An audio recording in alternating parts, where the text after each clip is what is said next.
सुप्रभात विद्यार्थियों। कक्षा 6 में कल हमने 4th चैप्टर स्टार्ट किया था, वस्तुओं के समूह बनाना। तो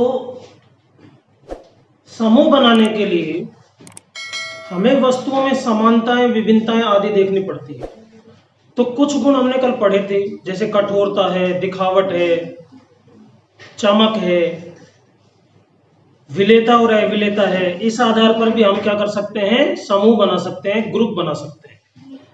अब हम ये देखना चाह रहे हैं आगे, जैसे विलेयता में हमने देखा था कि कुछ ठोस पदार्थ जल में घुल जाते हैं और कुछ ठोस पदार्थ जल में विलीन नहीं होते।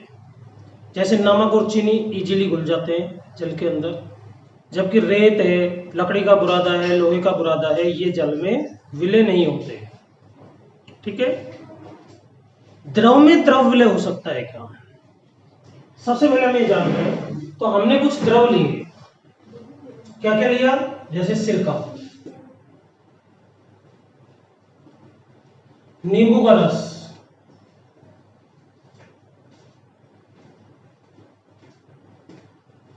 सरसों का तेल,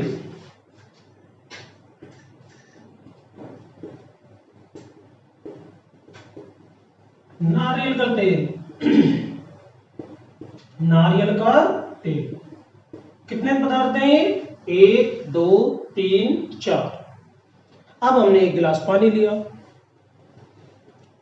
पानी के अंदर पहले हमने सिरका डाला, हम देखते हैं कि वो आसानी से घुल जाता है। फिर अलग गिलास में पानी लेकर उसमें क्या डाला? नींबू का रस, वो भी विलुप्त हो जाता है, यानी कि विलय हो जाता है। फिर सरसों का तेल डाला। सरसों के तेल को आप कितना भी विलय कर लो, परंतु सरसों का तेल कुछ समय बाद जैसे हम स्थिर छोड़ेंगे सतह पर आ जाएगा, अर्थात ये विलय नहीं होता। यही बात नारियल के तेल के साथ होगी, यही बात मिट्टी के तेल के साथ होगी। यानी कि तेल कोई सा भी हो, जल में विलय नहीं होता।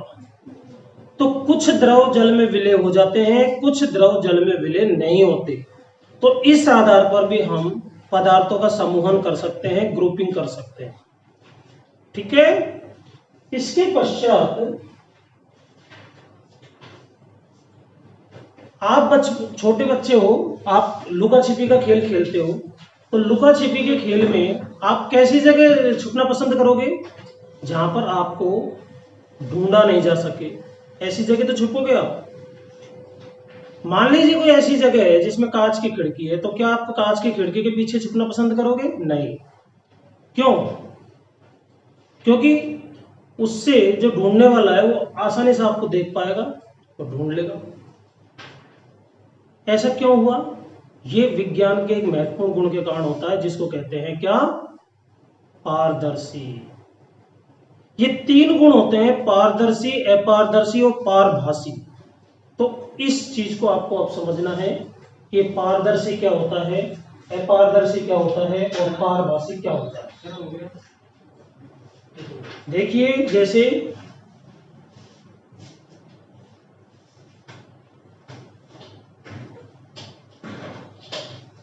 बस की विंडो होती है, उसके आर पार आप देख सकते हो।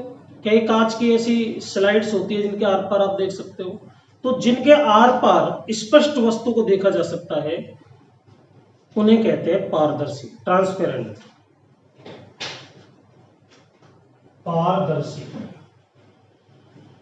क्या होता है? पारदर्शी वे वस्तुएं जिनके आर पार स्पष्ट देखा जा सकता है।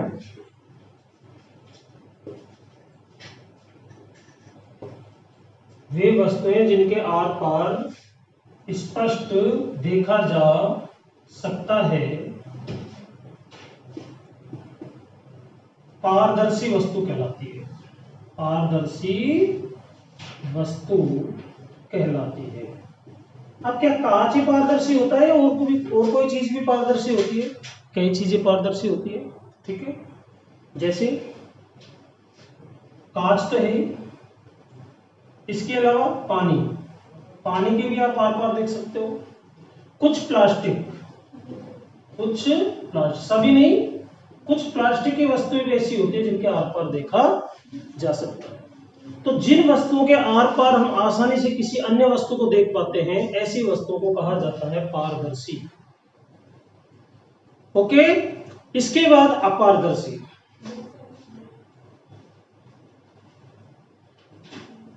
अपारदर्शी, इसका जस्ट उल्टा कर दो, यानी कि जिनके आर पार नहीं देख सकते वे वस्तुएं जिनके आर पार स्पष्ट दिखाई नहीं देता है, उन्हें कहते हैं अपारदर्शी। क्या आप लकड़ी के आर पार देख सकते हो? नहीं। क्या आप गत्ते के आर पार देख सकते हो? नहीं। क्या आप धातु के आर पार देख सकते हो? नहीं। तो ये सभी वस्तुएं कहलाती है अपारदर्शी, जिनके आर पार हम नहीं देख पाते। तो अपारदर्शी में क्या क्या आता है? इसमें आता है लकड़ी, गत्ता,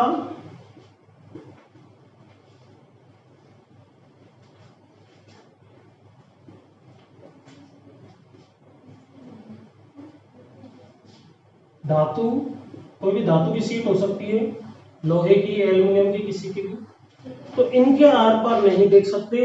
ऐसी वस्तुएं जिनके आर पार नहीं देखा जा सकता, ऐसी वस्तुओं को कहा जाता है अपारदर्शी। ठीक है, तो दो ये परिभाषाएं आपको याद होनी चाहिए।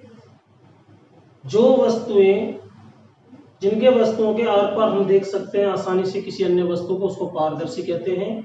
और जिन वस्तुओं के आर पार हम आसानी से नहीं देख पाते, उनको कहते हैं अपारदर्शी। राइट। अब एक तीसरी स्थिति पर विचार करते हैं, जिसको कहते हैं पारभासी। कि पारभासी क्या होता है? देखिए, आप एक कागज की शीट लो व्हाइट कलर के, उसके पीछे कोई भी बल्ब जलाए, जैसे मोबाइल की टॉर्च जला दी आपने, ठीक है, आप देखोगे कागज के इस ओर से देखोगे, जैसे मान लीजिए मैं आपको बताता हूं थोड़ा सा प्रैक्टिकली। जैसे ये कागज है, ठीक है, और इधर से मैंने ये मोबाइल की टॉर्च ऑन करी, देख रहे हो। अब इधर से मैं देख रहा हूं, तो मुझे ये कैसे नजर आएगा? धुंधला धुंधला सा नजर आएगा। कैसा नजर आएगा? धुंधला धुंधला। अब मैं इस कागज पर 2-4 बूंद किसकी डाल देता हूं? तेल की डाल देता हूं। तो तेल की जब मैं बूंद डालूंगा और फिर इसको देखूंगा, तो मुझे ये पहले की अपेक्षा स्पष्ट दिखाई देने लगेगा।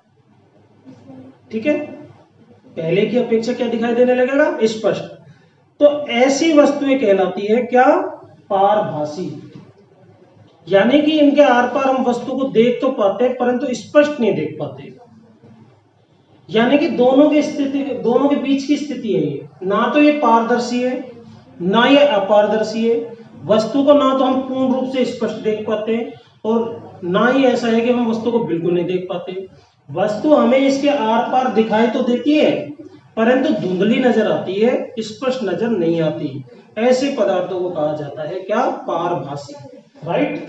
तो सफेद कागज की शीट क्या है? पारभासी है। पारभासी की डेफिनेशन क्या हुई? देखिए,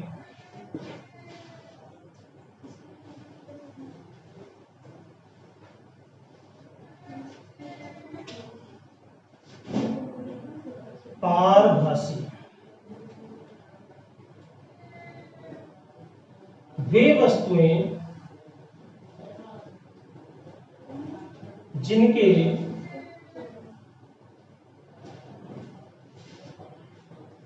आर पार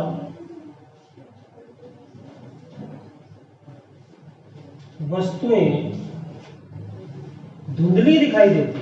कैसी? धुंधली, यानी कि अस्पष्ट।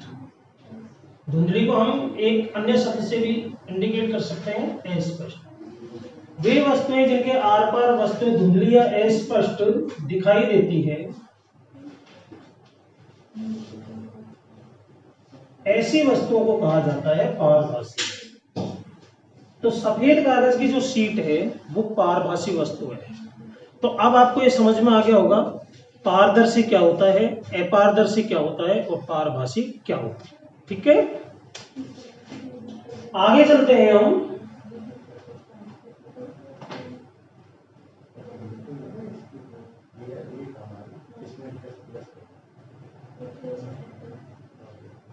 तो ये जो गुण है पारदर्शी, अपारदर्शी और पारभासी, इस आधार पर भी हम वस्तुओं का समूहन या वस्तुओं का वर्गीकरण कर सकोगे। ठीक है, अब बच्चों आप ये तो देख लिया आपने कि भाई पदार्थों के गुण, अवगुण, विशेषताएं, विभिन्नताएं, इनके आधार पर हम समूहन कर देते हैं, उनको समूहों में बांट देते हैं। लेकिन अब हम ये देखते हैं कि समूहन आवश्यक क्यों है, यानी कि वस्तुओं को हम ग्रुपिंग में क्यों रखते हैं, इसका रीजन समझिए।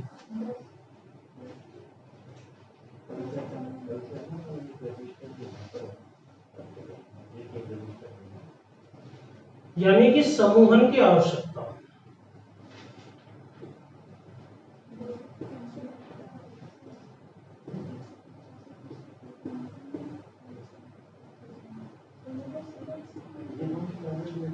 वस्तुओं का समूह क्यों बनाया जाता है? आप देखो मेडिकल की दुकान होती है दवाइयों की, तो उसमें क्या सभी दवाइयों को ऐसे ही सबको मिक्स करके एक जगह डाल दिया जाता है? नहीं, उसमें एक निश्चित व्यवस्था होती है कि अल्फाबेटिकली दवाओं को रखा जाता है। जैसे ए नाम से, ए अक्षर से शुरू होने वाली दवाओं को एक जगह, बी से स्टार्ट होने वाली दवाओं को एक जगह, सी से स्टार्ट होने वाली दवाओं को एक जगह। उससे आसानी क्या होगी, जैसे ही कोई डॉक्टर की पर्ची आएगी तो तुरंत उसका शुरू का अक्षर से पता चल जाएगा भाई इस रैक में है, तो वहीं पर जाकर के वो दवा को ढूंढ लेता है। इसी तरह से एक दुकानदार होता है, एक पंसारी होता है, तो पूरे सामान को ऐसे अव्यवस्थित तरीके से दुकान में नहीं रखता। वो सभी प्रकार के साबुनों को एक जगह रखेगा, सभी तरह की टूथपेस्ट को एक जगह रखेगा, सभी प्रकार के हेयर ऑयल्स को एक जगह रखेगा, खाद्य पदार्थों को एक जगह रखेगा, बिस्किट्स को एक जगह रखेगा। उससे आसानी क्या होगी, जैसे बिस्किट लेना है तो तुरंत वो बिस्किट वाली जगह पर जाएगा, तुरंत बिस्किट वो वाला जो ब्रांड देना है उसको दे देगा। ठीक है, तो समूहन करने से व्यवस्था आसान हो जाती है, यानी कि समूहन से चीजें व्यवस्थित हो जाती है, ढूंढने में आसानी रहती है। ठीक है, इसके अलावा उनके गुणों का या विभिन्नताओं का अध्ययन करना भी आसान रहता है। तो समूहन की आवश्यकता क्यों हुई? पहला तो यह है, इससे वस्तुएं व्यवस्थित हो जाती है।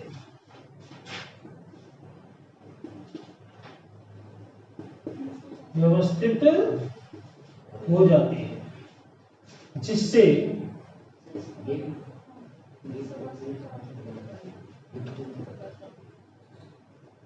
समय व श्रम की बचत होती है।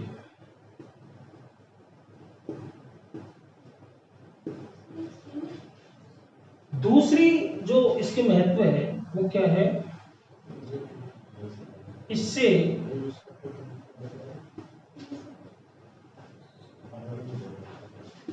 वस्तुओं के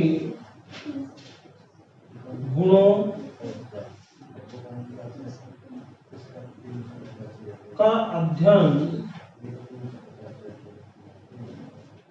आसान हो जाता है।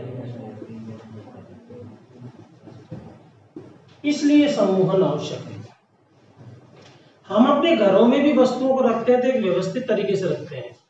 जैसे पढ़ाई से संबंधित जो पुस्तकें हैं उनको एक जगह रखते हैं, रसोई से संबंधित वस्तुओं को रसोई में रखते हैं, कपड़ों को एक जगह रखते हैं। ठीक है, तो ये जो व्यवस्था होती है, इस व्यवस्था से ये फायदा होता है कि एक तो वस्तुएं व्यवस्थित हो जाती है, समय और श्रम की बचत होती है। जैसे किसी चीज को ढूंढना है तो आपको कम समय लगेगा, कम मेहनत करनी पड़ेगी, तुरंत वो वस्तु आपको मिल जाएगी। दूसरा, इससे वस्तुओं का अध्ययन करना आसान हो जाता है, उनकी समानताएं, उनकी विभिन्नताएं आदि का अध्ययन करना आसान हो जाता है। ठीक है, इस प्रकार से ये जो चैप्टर है, चैप्टर नंबर 4, ये समाप्त हो गया। ठीक है, कल इसका होमवर्क आपको सेंड कर दिया जाएगा। धन्यवाद।